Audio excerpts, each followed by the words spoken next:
All right, we're live on the air. Welcome to your Niagara Falls experience. I'm Peter, the Canadian, eh? I'm Nico. I'm the American, as you can clearly tell. And I'm Sarah, also an American. Yeah, you're the new face here. What's going on? Introduce Sarah. Why don't you tell us your name, Sarah? I'm Sarah. Okay, and what school do you go? No. Sarah is a student at Niagara County Community College. What's the program you're in? ARP, audio recording and production. Excellent. And at our studio, Niagara's Vox, Julian's going to make a few adjustments for us. Our producer today is Julian Hardy. He's in 9th grade at Niagara Falls High School, and his favorite color is... Okay, so we're back on the air now. You go to Niagara County Community College in music production or audio production, and you're going to be with us as an intern. We've worked together before. Yes. What did we work on? Do you remember? We worked on Porch Fest in Niagara Falls. It's an all-day event where we get live bands and performers, and even this year we had vendors and stuff selling all kinds of other things. We had cupcakes, we had everything, but it's basically a music festival where it gets to showcase live bands and people in the area who just enjoy the music and enjoy being together as a community. Oh, that's great. I should mention, forgive me for not saying so, we are here on the U.S. side tonight, and we are at Daredevil Records. I have to get my brain in check, eh? But this is the coolest place on the American side. And Daredevil Records is on, what number are we at here? On 324 Niagara Street, just up from the Rainbow Bridge. This is a record store, vinyl store, cassette store. They rent for local use, like meaning in-house Sony Walkman of every description. So we'll tell you more about that later, but that's where we are because you're not seeing our normal studio here, or our abnormal studio. This is way too cool. Yeah, this is great. And we invited Sarah tonight to come in and be part of this because she's going to be completing an internship with us, or undertaking an internship. And she's also going to do a lot with local musicians. And tell us what you're excited about doing. Honestly, I'm really excited for the entire experience. I'm really excited to learn more about the audio sides of it, but also maybe learn some things that I'm not very familiar with, such as the video side of it, and learning producing and how to better myself in that, so I can be a all around, I know everything that I can, and I just want to keep learning. I will say that when we worked together on Porch Fest, unfortunately that day I had to be away from the Porch Fest for quite a bit of the day, and I was really impressed with your stick-to-itiveness. Stick-to-itiveness. You handled so many challenges, but you never lost your head. And in this industry, in music production, in entertainment, video production, whatever you're into that has a live element to it, losing your head is the worst thing you can do, and you maintained your composure. That's a credit to you and also to the program you're studying in, because I think you gain a lot from that. The ARP program at Intrip has definitely taught me a lot in the aspect of keeping your cool, keeping your head. If there's a problem, we're going to solve it, and we're not going to waste time dwelling on it, and instead face it head on. We'll figure it out. And I kept that with me for sure. And I think it's going to be something I keep with me when I graduate in May. It definitely will serve you well in all aspects of audio production. And yeah, audio and video do dovetail quite a bit, and they go hand in hand in a lot of the aspects you're doing. I'm actually in the process of setting up a Foley studio for our studio on Buffalo Avenue, because for a lot of the productions we're starting to do, we need sound effects that we can make ourselves. Mm-hmm. So we're going to be learning that together. That'll be kind of fun.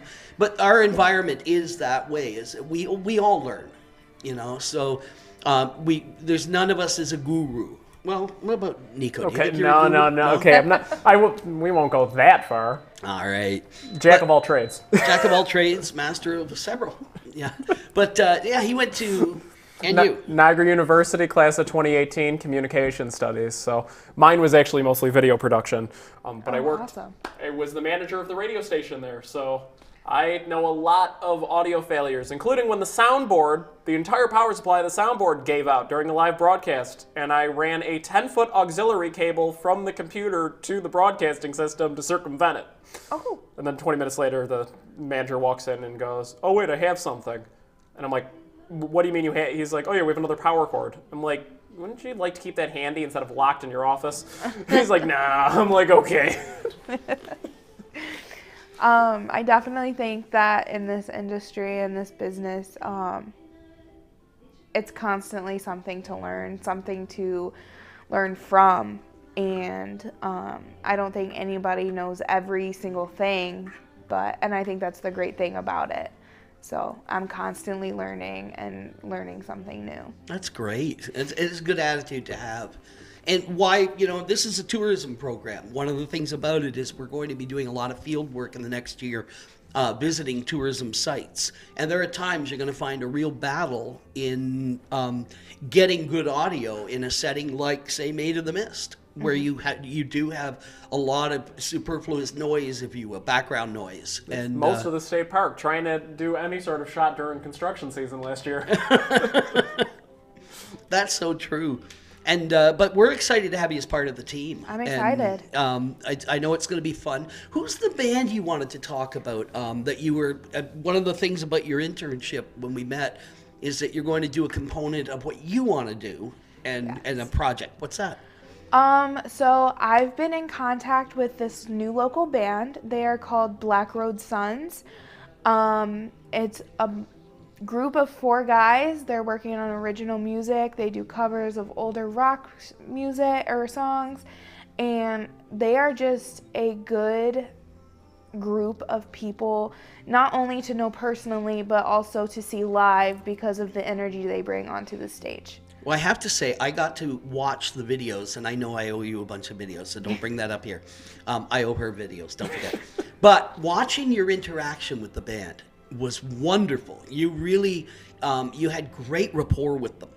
And I think there was a good chemistry there that shows me, like from my point of view, your capacities for engaging potential subjects and potential guests, etc., is really strong. But they were a nice group of kids. I say kids, and they were good. I heard them playing, and one of the things we talked very briefly about when you first arrived tonight was that here at Daredevil Records, they are looking to do more of live music, but with an original flair, which ties in. We had a podcast that we ran, did a series of podcasts, and then we had to stop just because of a health issue, called Above the Covers. And really, we live in an region that is filled with cover bands. And it's hard to be a band to do original music because there's not a lot of venues that allow you to do that. Yes. So I can see down the line working, maybe finding a way that we can work closely with Jessica here, Jessica Barry, who owns Daredevil Records, and work on doing production, like adding production value to band performances here. And that includes good audio recording, quality audio recording that can be used for live demos. I think that would be a great idea, and not even just for one band in particular, but for live artists who are singular, or even if it's an artist in the poetry or spoken word or anything. I think it's great to have venues who allow them to express themselves in whatever art form that they choose and that they are passionate about. And that's the thing. When you do your own music, you're passionate. I mean, it means something to you. There are stories behind the songs. I'm a big fan of the Tiny Desk concerts on NPR. I don't know if you've seen those. Yeah. And I've gotten to know the staff in Philadelphia at WXPN, where they do World Cafe. And so this, when I see a venue like this, we're excited. That's why we're here tonight. We want to get to know Jessica and more about her operation here. But just having been here the last hour and a half, this is a great place. I mean, this is fun.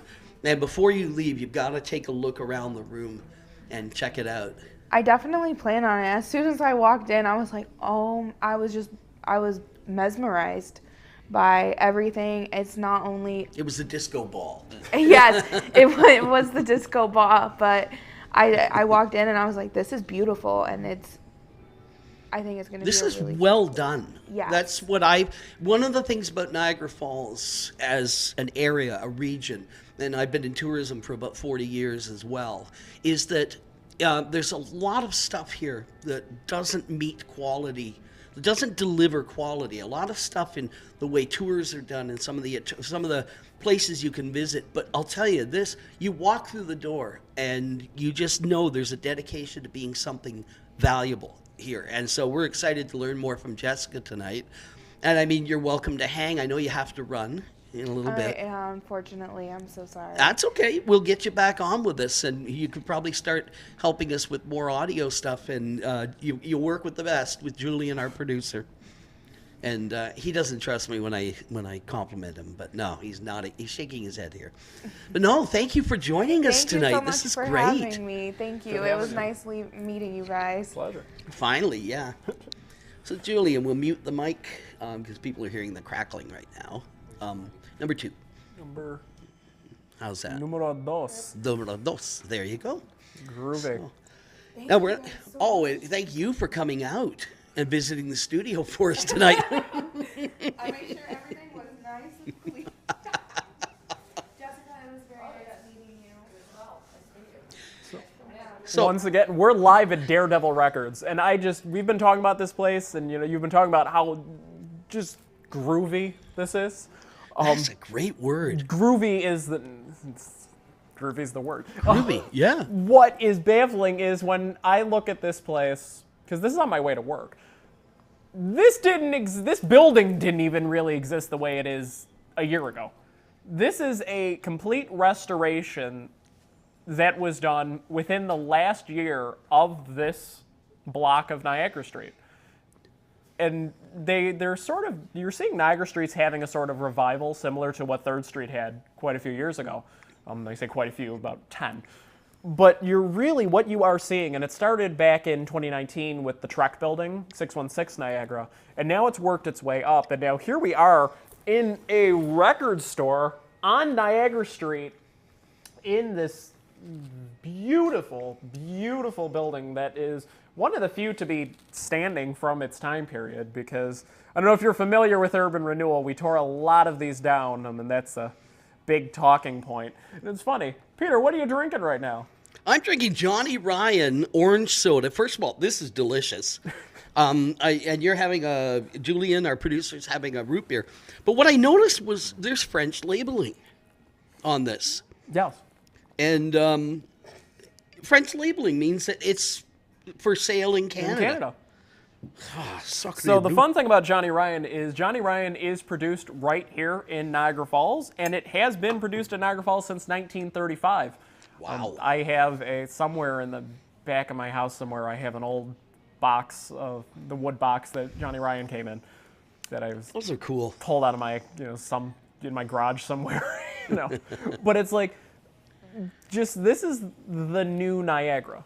This is the best way I could say is we're bringing back the old to have a new Niagara. This is the kind of thing that Niagara Falls is needed, but we really haven't seen. And what's really interesting is, and it goes right along with this, that vinyl is in.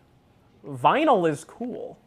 Records are cool again. Like all these things that digital was supposed to destroy, that in fact, our podcast being in the World Wide Web was supposed to knock all of this out of existence. Yet here we are, sitting in a record store with a vintage 1970s jukebox sitting in the back, and please, we got footage of that. We'll show as we get into our. When you get a chance, you got to come down here. It is absolutely amazing in here. The vibes of this place are so cool and so unique from anything that is currently in Niagara Falls. And I'm sure she's got a copy of Video Killed the Radio Star. Yeah, digital was supposed to wipe out, the need for vinyl. And there's just, people say there's a warmth to vinyl. I've seen very detailed technical articles written about what makes vinyl different through audio and sonic levels and etc. But there's just something, I don't know, there's something about holding an album and its story is on the back, and the album liner notes and the inserts, and if you opened it up and things like that, there's just something about that adds to the whole experience. There is something nice about being able to physically own music. I come very specifically from the generation growing up where music was becoming increasingly digital. When I was in high school, it was all MP. It was the iPod. It was the iPhone by the time I was in high school. We all either had iPhones or iPods or Nanos, but everything was digital, and I still found myself veering towards CDs. My truck has a CD player. People find that weird, but I like having CDs. I like having something physical, and it's just because there is something to it. In fact, I just bought this. It's Tragically Hip's Phantom Power, and it was because he actually made a joke earlier because we were setting up the equipment and we needed phantom power on the equipment. And I just started going through their collection here. And I have a few other Tragically Hip albums sitting in my car, but I always, when I go to a music store, try to buy something to listen to on the ride home. And they had Phantom Power. I'm like, well, that's it. There it is. It's right there. There's the answer. This is fantastic. But there is, and even with CDs, you go through and the liner notes are in there. The entire booklet is there, and, there's lyrics, there's, footnotes by artists, and there's a lot of art and a lot you can learn from what goes inside of these. A lot of the this sort of hidden gem of albums are the liner notes. Mm-hmm. You can glean a lot of what an artist is like from those notes. And that's what I find physical media to be so cool. And then on top of that, now you have nostalgia. So you have artists like Taylor Swift who are releasing... You had to say Taylor Swift and a siren goes by. Fire trucks come out because... There we go. God bless our firefighters. Guess that's what happens when you say Taylor Swift. Do I make... Come on, you're 14. You're going to laugh at this. If I say, my mixtape is lit, fam. I got him. This is the first time I've made that 14-year-old smile. I'm hip with the youth. Well, what do you say we invite our host this evening and the person who brought vinyl back to us, as well as a lot of other really cool stuff. I mean, we haven't even touched on what's here, but I'd like to invite Jessica Berry, the owner of Daredevil Records, to come join us. Jessica will get you hooked up with a microphone and... Excellent. All right. Yep. Does it matter if it's on metal? No. All right. No, it could be on metal, jazz, reggae. You like it. That's a good thing about technology. I know. You're sitting there going, dad jokes. What about 1985 hip-hop? Is that okay with that? Yes. Yes. Well, have you seen the new series or the series that's on WNED now? Unfortunately, no. I have no time for NATV. Understood. But I had time to watch the Grammys 50th hip-hop little segment, so that was pretty cool. That was so cool. It was so cool. It's funny. We have to mention that this was not intentional. We did not intend to be airing this episode after the Wednesday after the Grammys. That just sort of happened. Yeah, that just sort of happened. Yeah, the Grammy, that was really probably the coolest thing to happen in the Grammys in a while. It was super amazing. The fact that you saw how influential women were during hip hop back then, like Salt and Pepper, Missy, TLC, and you had oh my God, I'm drawing a blank. UNITY, Queen Latifah. So yes. New York hip hop was pretty, forward thinking at the time, considering it was so old. You had all these women involved in the hip hop movement as well. That's it. I mean, that's really, and the fact that we're now looking at that, and because there's a period of time where that sort of went away. It's like, mainstream hip hop was very much a boys club. Mm-hmm. And it's like now we can look back and go, well, it wasn't always like this, and it's not going to stay like that anymore. No.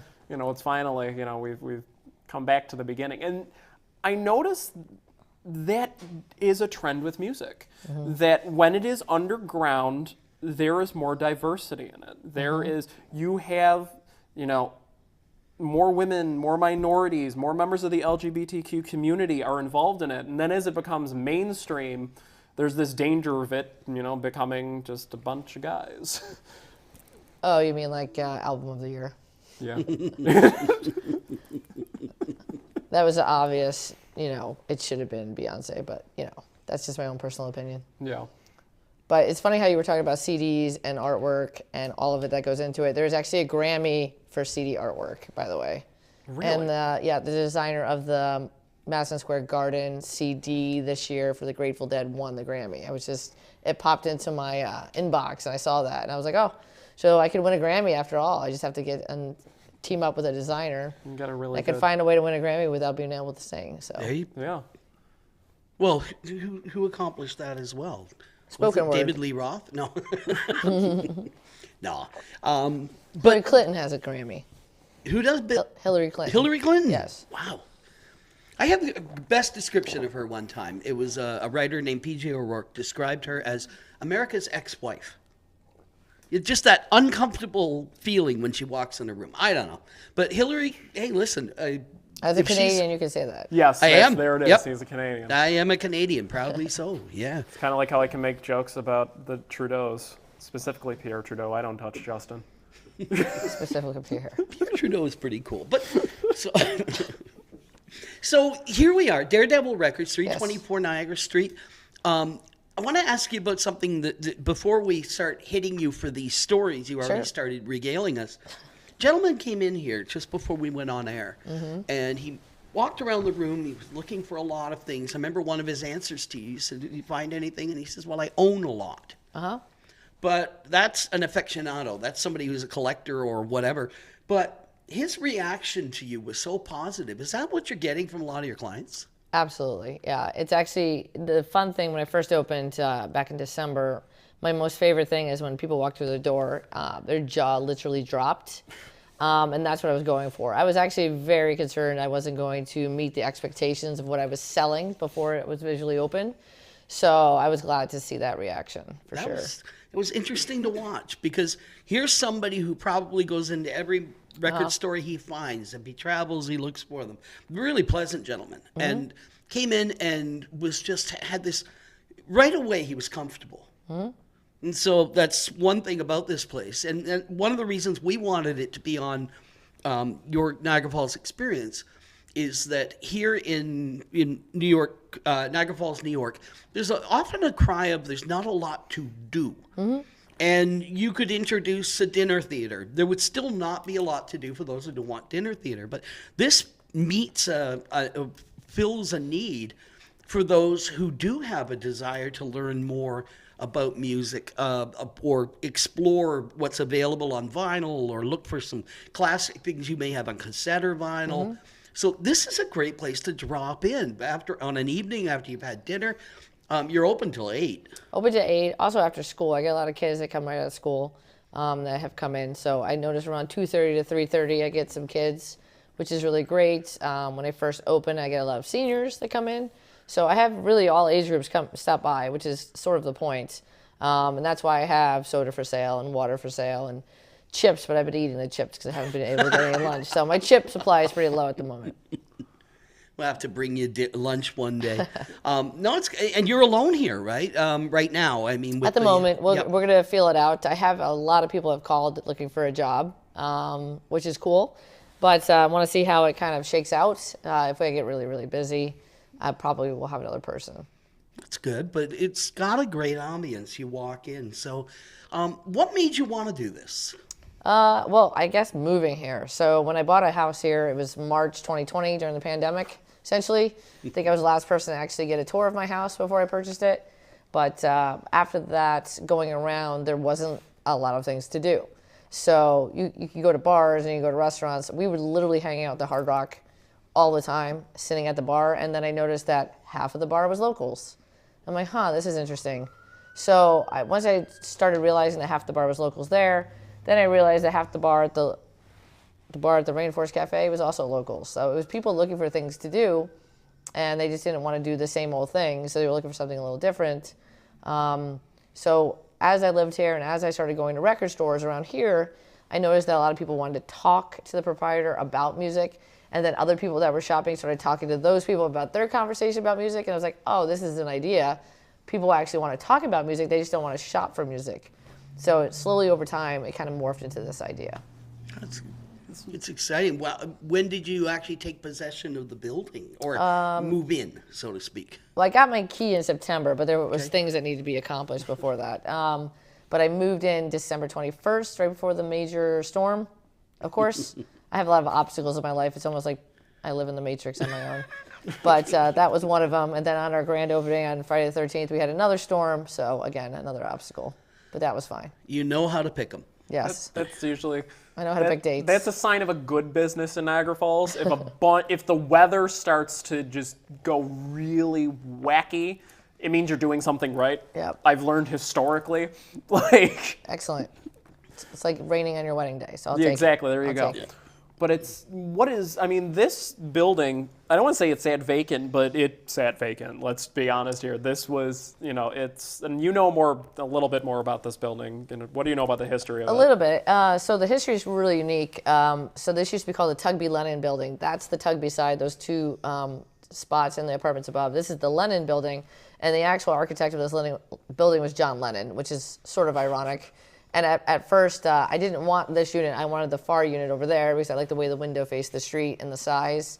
And then when they told me that this was the John Lennon building, I was like, okay, this is sort of like kismet. I can't say no to the gods of music. And then that window in the back I really loved. It sort of reminded me of the Empire Records movie, and then also High Fidelity movie. So I was like, okay, I'm getting weird and strong record store vibes. So I kind of went with it and chose this one.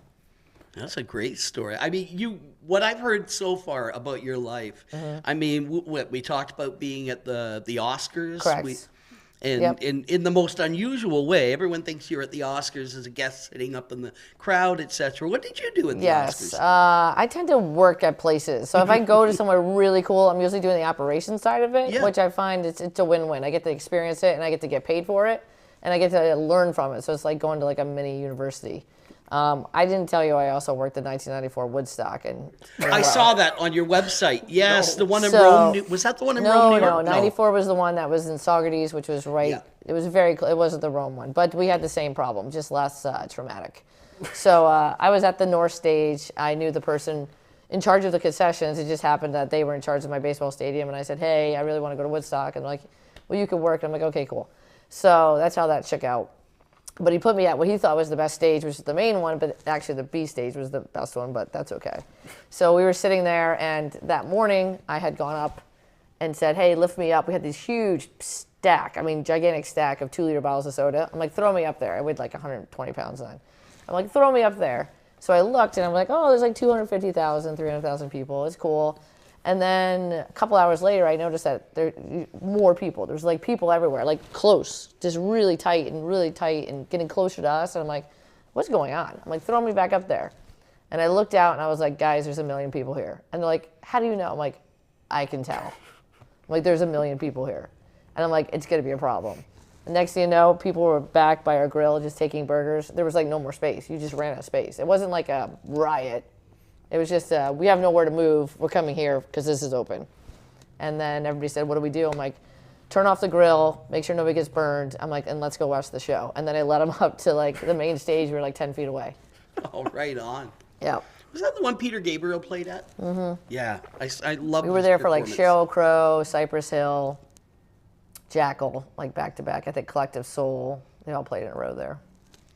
That's great. Yep. What's your what are some of your other favorite experiences, and what lessons did you learn from them? Well, that lesson I learned to go home before it rained because I knew that from the original Woodstock. So when they said there was rain coming in, I'm out of here. And you didn't take the brown acid, right? It's not too particularly good. Yeah, no. Right. So I was actually the only one leaving the place at the time, which is hilarious because they have buses going back and forth to the employee lots, and I got on the bus to leave. And the bus driver's like, wait a minute, what are you doing? I'm like, it's about to rain. You and I both know it's about to happen here. So that was pretty funny. Also, the toilets were also overflowing at that morning, so I knew they couldn't get trucks in to dump them. So rain and toilets overflowing is not a good sign. Operational, Julian, it's a very important lesson. Remember that. If they can't empty the toilets, it's probably not safe. That is true. That is true. So yeah, that was one of them. And of course, working the Oscars as essentially a valet, but I was on the red carpet, so that was kind of cool. That is, yeah. When you had the vision for this, okay, now think about somebody coming here. They could be coming from Canada. They can come from any place in the United States, but they come to Niagara Or the Falls. world. Or the world.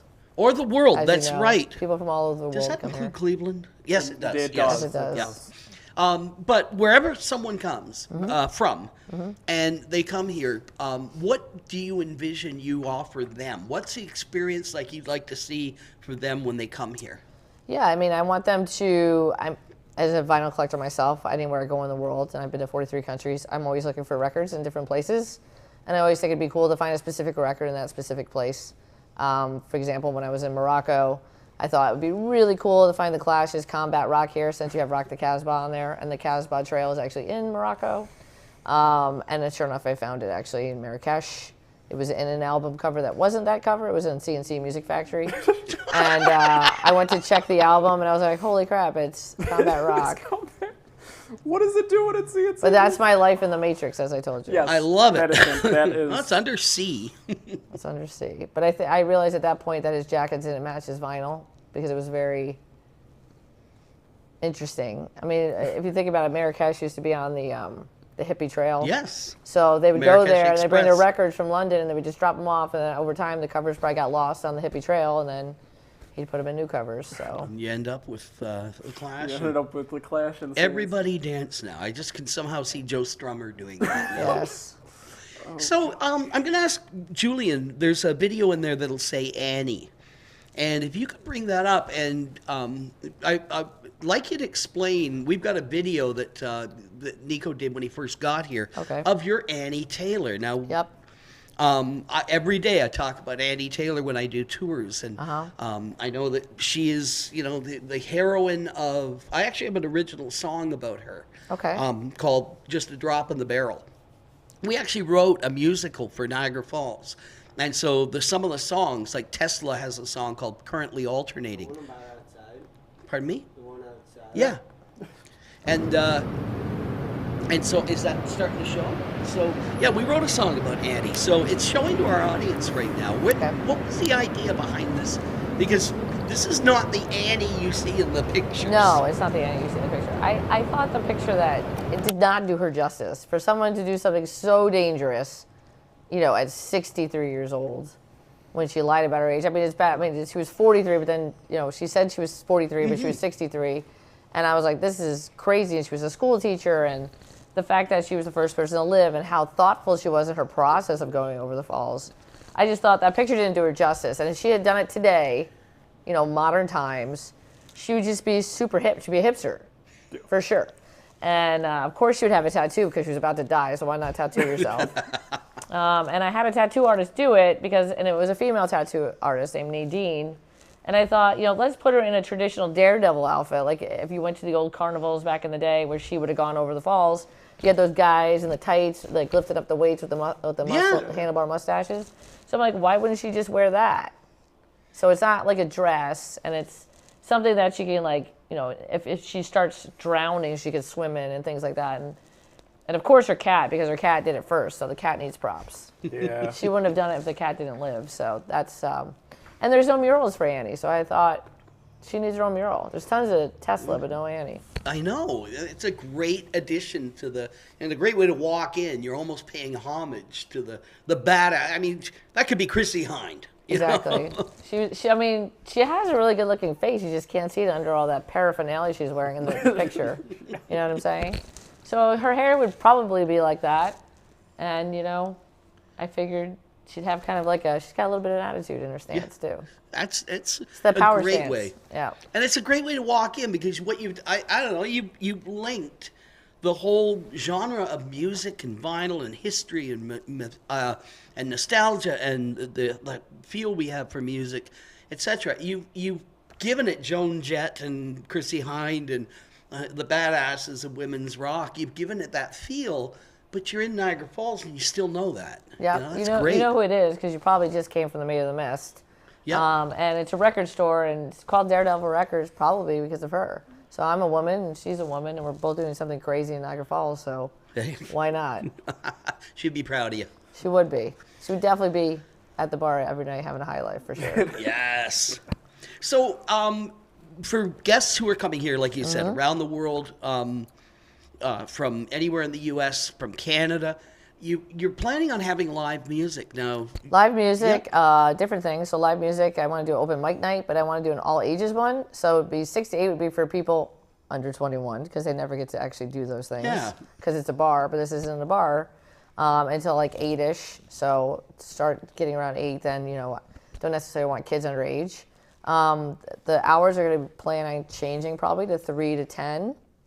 Once I get my liquor license, because then the kids from school can still come after school, and everybody can still come during those time frames. I'm just not working a 12-hour day and killing myself.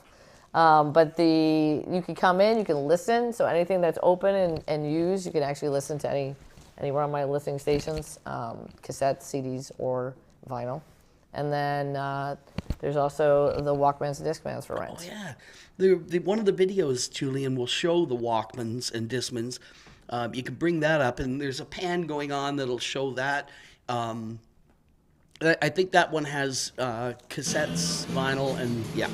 Is that showing? Mm-hmm. Yeah. So you'll see from this what you're just describing. Mm-hmm. Tell us about the Walkmans. Where did that come from? Well, I found a place on the web, of course, that actually they focus on antique vintage equipment. It's not about digital equipment. So they also do Polaroid cameras, or they do typewriters, and they do the Discmans and the Walkmans. So they actually tear it all apart, refurbish it, put it back together, and you essentially have a new piece of equipment that's vintage.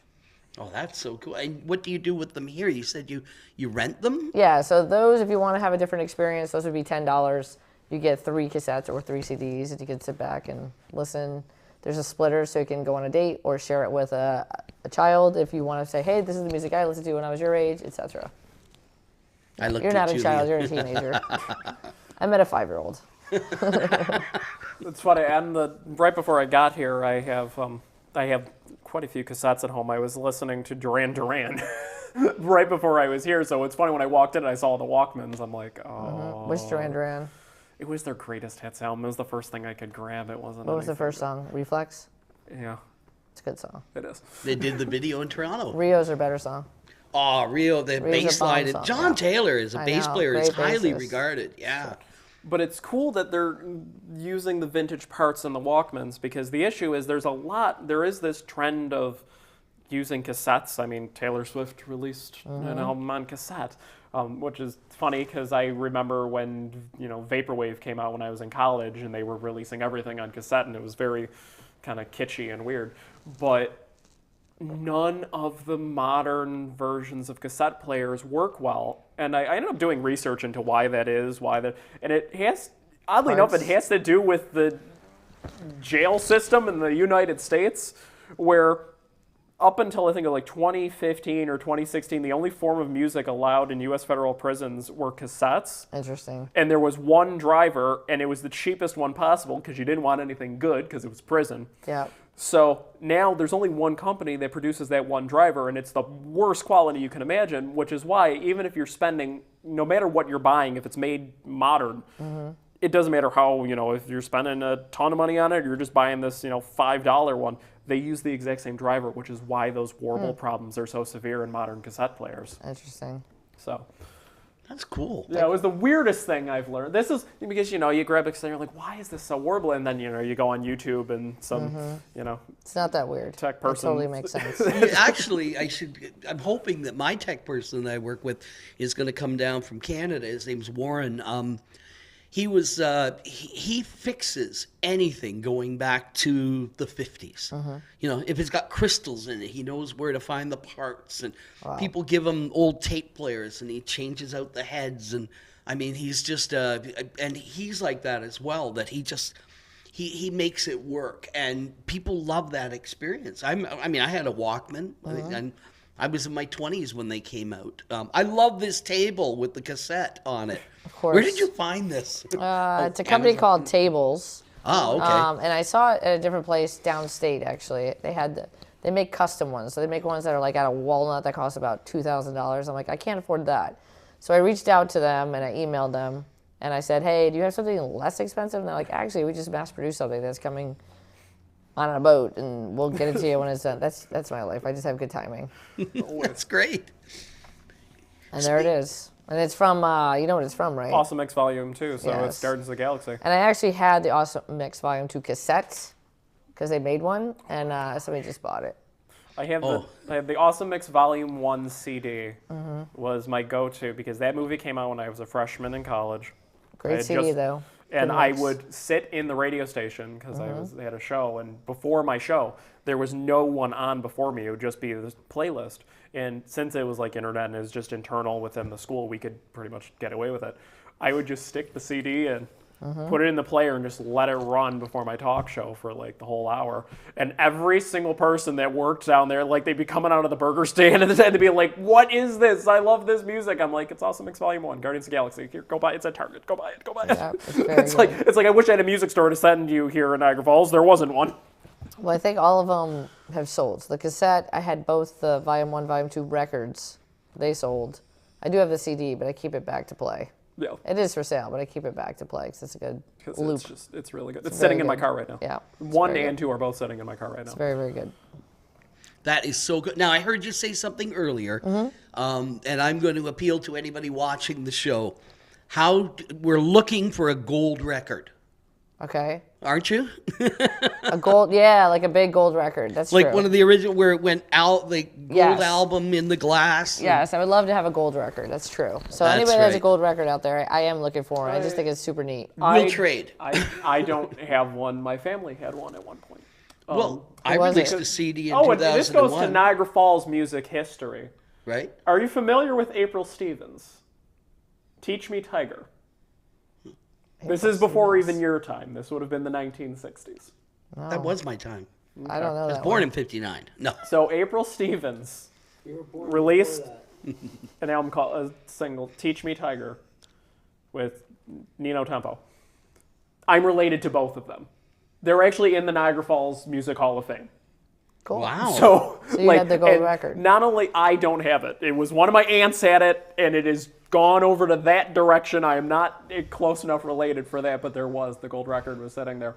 But what's really funny is in the 80s, STS-6, the first flight of the Challenger, not the bad one, the first flight, the astronauts are allowed to pick what song, the wake-up song. So each astronaut gets to pick a wake-up song during the mission, and one of them picked "Teach Me Tiger."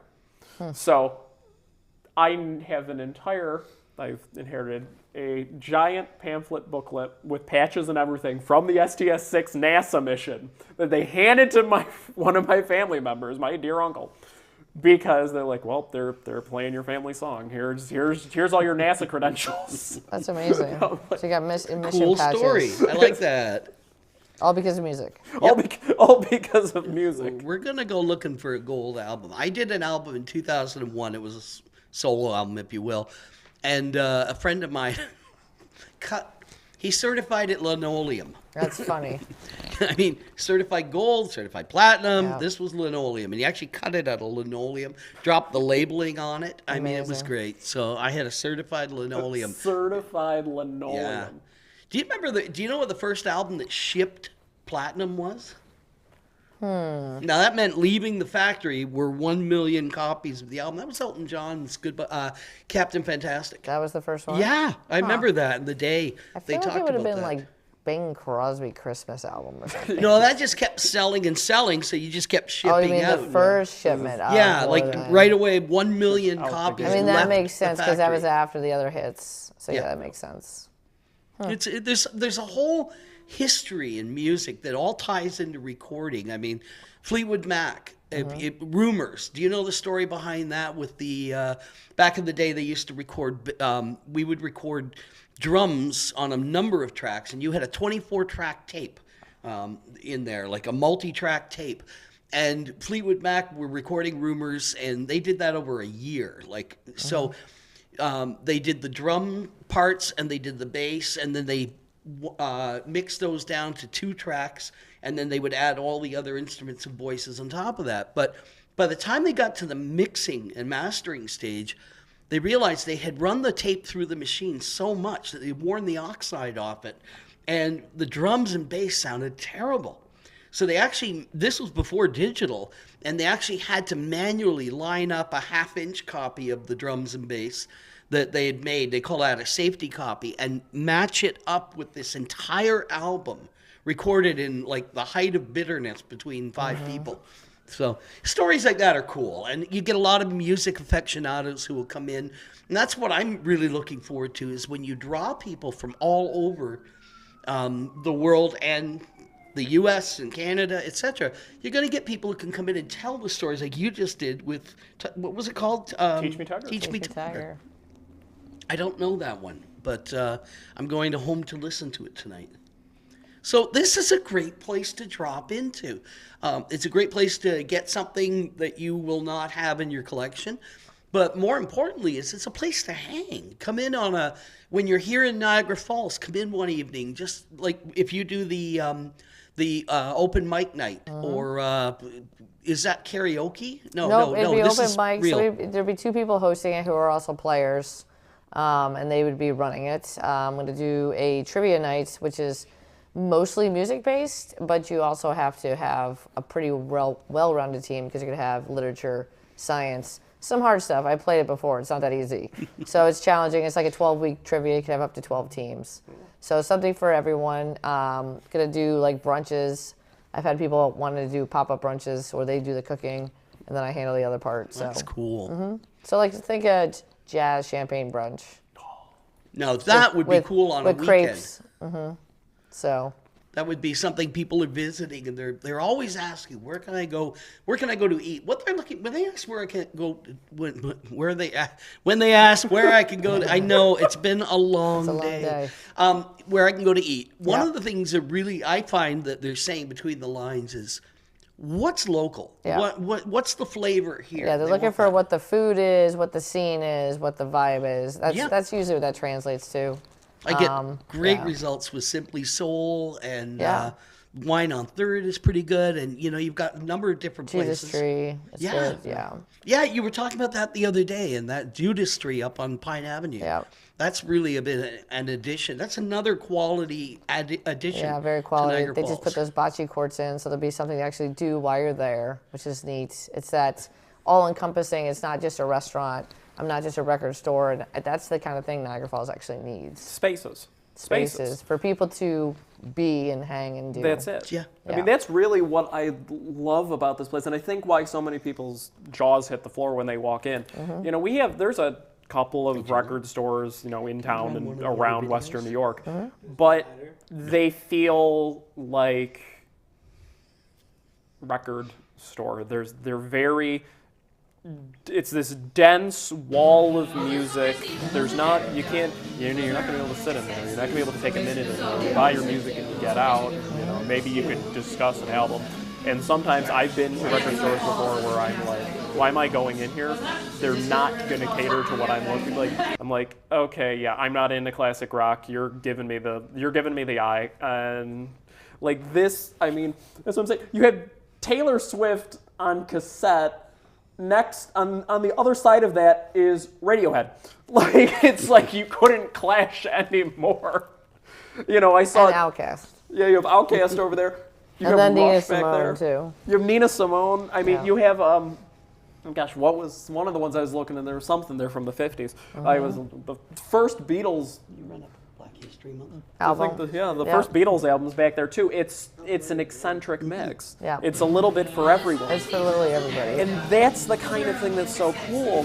And it's funny, right down to, you have met the quota. There is a copy of the Titanic soundtrack on CD. So it is a legal requirement that all music shops must have one copy stuck It's on somewhere. CD, though. It's not on vinyl. I refuse.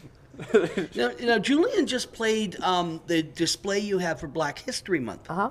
That is really cool. Yep, absolutely. Yeah, part of my other thing when I opened my mission or my mantra is I want to be totally inclusive to everyone. Yep. Niagara Falls has really rich history, musical history. A lot of that is Black history. You had the Blues Club that was right here on 3rd Street. I would have loved to have been alive for that and to gone. Muddy Waters, actually, somebody just talked about getting stories from people coming in.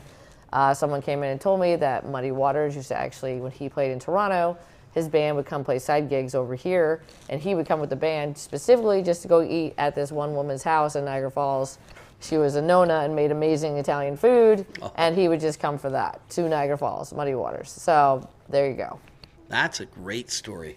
Again, the great stories, it's part of the sense of place people get when they visit someplace, and it isn't just a chain restaurant and a ticket to an attraction. But Exactly.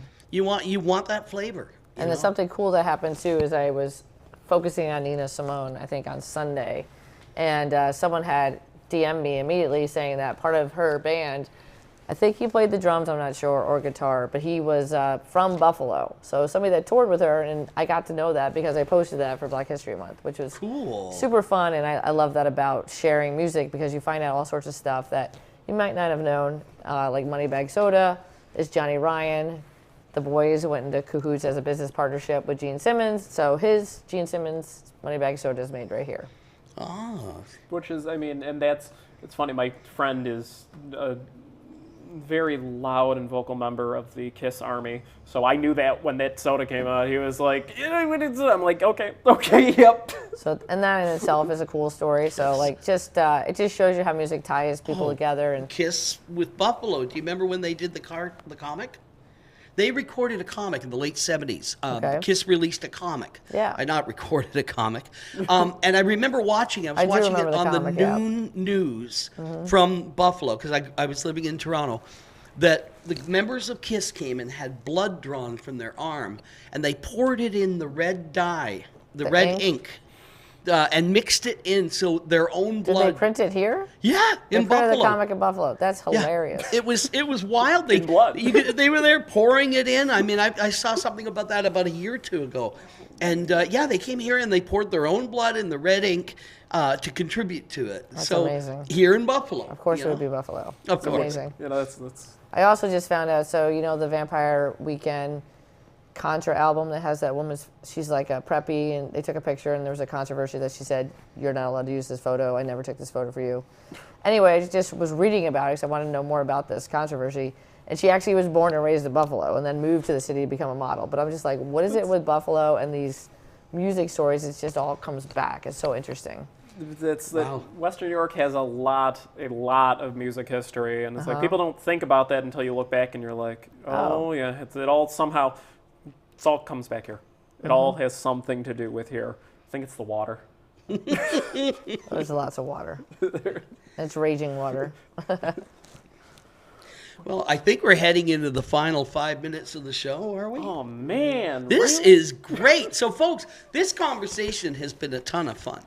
And what this tells you is not that we want to sit here and have these ton of fun conversations. We want you to come and be part of it.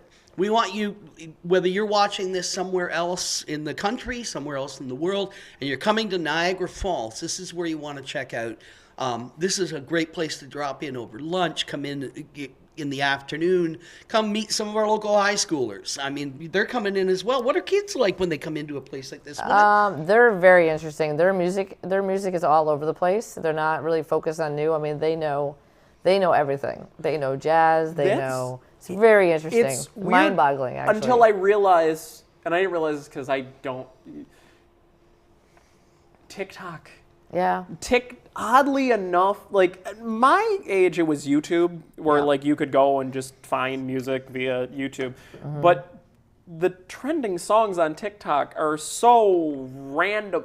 Last year when Love Goes Where My... or Love Grows Where My Rosemary Goes, and nobody knows but me. Edison Lighthouse. Why? Why was that song? It charted. They got it to chart in 2022. It is, and it's weird. It's this weird little app is getting, but at the same time, it's getting people interested in music that they otherwise wouldn't hear, which is kind of awesome because I've learned, I'll name songs and I'll know, okay, well, no one my age is going to know this, so I need to find someone that's either in their, like, over the age of 50 or under 20. Like, because anything in between that, they only know what they heard. For some reason, it's like, but this new generation, they really are, there's no, I think that's also you see in schools, there's sort of this you know, destruction of cliques. They don't, there isn't that stereotype of a clique or anything anymore. There's just everything. You want to listen to something, you listen to it. You want to dress the way you want to dress, you do it. There's a lot of self-expression right now, which is fantastic. I had the same musical experience. So Generation Xers, we had such vast music because hip-hop came out 50 years, right? So we had this amazing hip-hop, and then there was something in between hip-hop and rock, which was like Tribe Called Quest or De La Soul. And you had all this, and Diggable Planets. Like, we had all this great music that just went from super classical jazz to down to rap, down to classic rock, down to metal. That's when metal started getting really good. Like, we had all this great, and then indie rock started exploding, REM. So we have a similar, and I think that's why the kids today are like that, because we're essentially their parents. And I think we're like, listen to whatever you want to listen to, because we had all these great bands. And I think that's kind of what's happening. I have a question for you. You said Sure. you said you're a vinyl collector. Yep. Do you have Monty Python's 3-sided album? No. I do have a Monty Python here, but it's not Right. that. But have you heard of that album? No, I have not. It was a 3-sided album. It sounds like something Monty Python would do. It was a 3-sided album. It was vinyl, but what happened was one side you just played.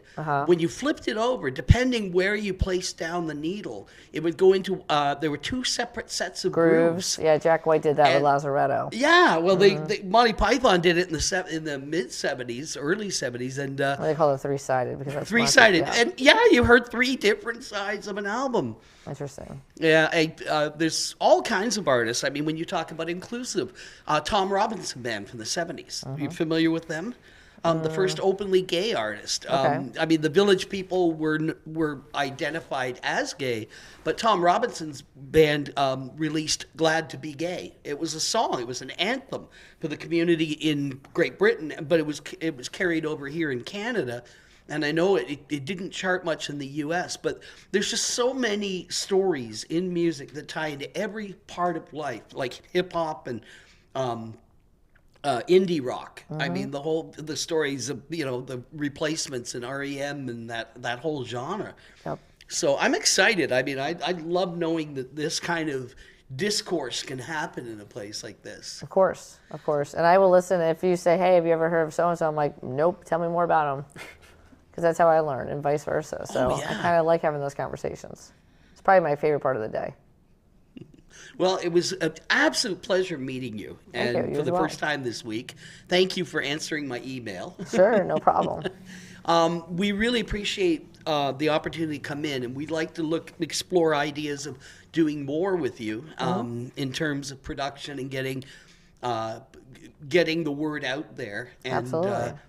And so we once again, we recommend that you come out to Daredevil Records, well named, by the way, for Niagara Falls, and the absolutely coolest Daredevil right at the door as you walk in. Don't miss it. The mural we have here for Annie Edson Taylor, but we will be revisiting here and looking for other ways, and we hope you'll check it out when you come into Niagara Falls, 324 Niagara Street, just up from the Rainbow Bridge. This is Daredevil Records, and make sure you come in and check it out. You want to give our farewell speech? Our so long farewell, Auf Wiedersehen, adieu until next Yeah. week. Oh no, it's high school all over again.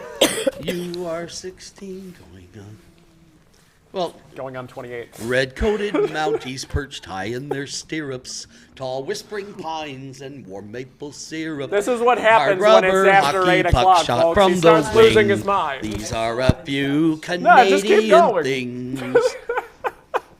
Bye, folks. Thanks for tuning in. See you next week.